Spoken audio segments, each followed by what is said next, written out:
qui récupère l'encourage pas trop. Ah, c'est un autre lab de notre aspect. Nous avons la ligne Martinez. Quand il a Céline, il y a quelques minutes. Oui, quelques temps, je vais voir. Il est parti un peu.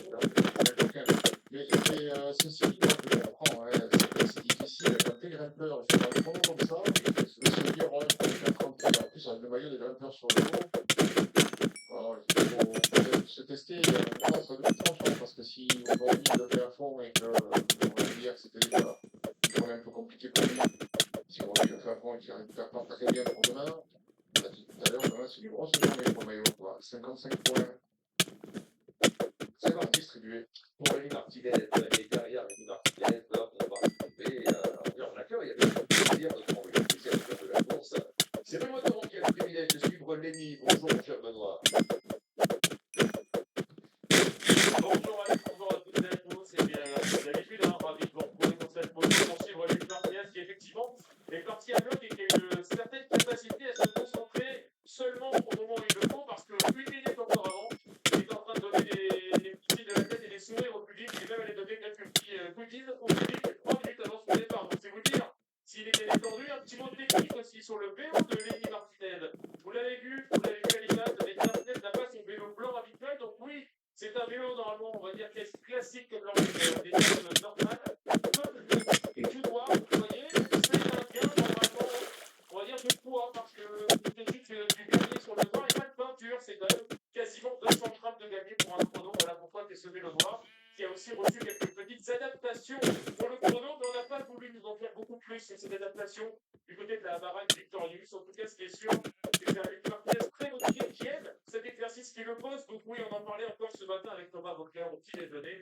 On se disait, c'est aussi cette capacité à vouloir se Kepman seul. Tous les courants n'ont pas ça. Alors lui, il l'a. Voilà pourquoi, même s'il a un gabarit qui est un peu flué, pas forcément tout en puissance, c'est un exercice qui lui plaît beaucoup. Et voilà pourquoi il réussit à se mettre dans le dur et dans le mal d'être Lenny Martinez.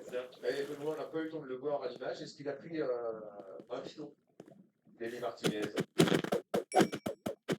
Non, Alex, alors il n'a pas de bidon et je crois, avec Marcel, que c'est le premier que je vois là, avec le rôle articulaire à l'arrière. Donc il a vraiment, comme elle dit, des fonctions techniques avec ce vélo, qui est un vélo adapté, qui n'est pas le vélo donc, des plats classiques, qui a des adaptations. Je sais aussi qu'il a un vélo plateau dedans, 46 pour tout vous dire, et je crois que derrière c'est du 35 pour la cassette à l'arrière, mais c'est un vélo plateau à l'avant. Et c'est seulement le. Je crois qu'il y a que deux coureurs à la baraque qui aiment ça aujourd'hui. Je crois que c'est le plateau, qui aura le monoplateau à l'avant. Avec le plateau, donc grosse galette à l'arrière, évidemment. Oui, avec une roue libre, tu sais, étagée, qui permet d'aller haut. Et Benoît l'a pas vu, mais tout à l'heure, Victor, qui a pour l'instant le meilleur temps, a aussi, lui aussi, une roue lenticulaire. Voilà, ceux qui prennent le risque de mettre une roue lenticulaire, sans aucun doute, c'est prémédité, hein. Ils veulent le faire pour la fin.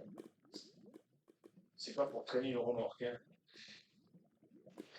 Je me rends compte que tout à l'heure, nous avons vu donc ce complexe thermal là, qui s'appelle Balnéa, et je ne vous ai pas précisé que l'eau qui était dans les bassins est une eau thermale, hein, tout de même. C'est une eau qui sort de très grande profondeur. On va la chercher jusqu'à 600 mètres de profondeur. Elle est chargée d'oligo-éléments et elle est naturellement chaude. Il faut vous dire que tout le sol de cette région a été fracturé par la formation des Pyrénées et ça a créé des remontées d'eau chaude. D'où le thermalisme que vous trouvez aussi bien à Bagnères de Luchon qu'à Argelès-Gazost, Luce Saint-Sauveur, ici à Loudanvielle, bien sûr.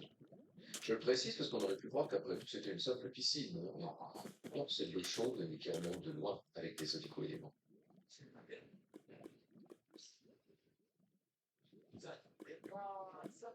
Le départ de Pablo Castillo, l'espagnol, sur Movistar. Bien sur le Tour de France Castrillo, dans les échappées. Movistar qui subit un peu le Tour de France avec son leader Enric Mas qui a encore perdu du temps hier et qui est pointé à plus de 28 minutes. Très très loin de son meilleur but pour un ça. Ça la chasse à la victoire d'étape à partir de maintenant.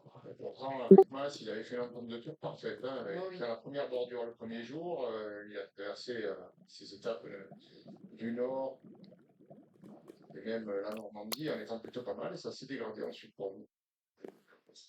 Au dernier rang pour Anthony Turgis.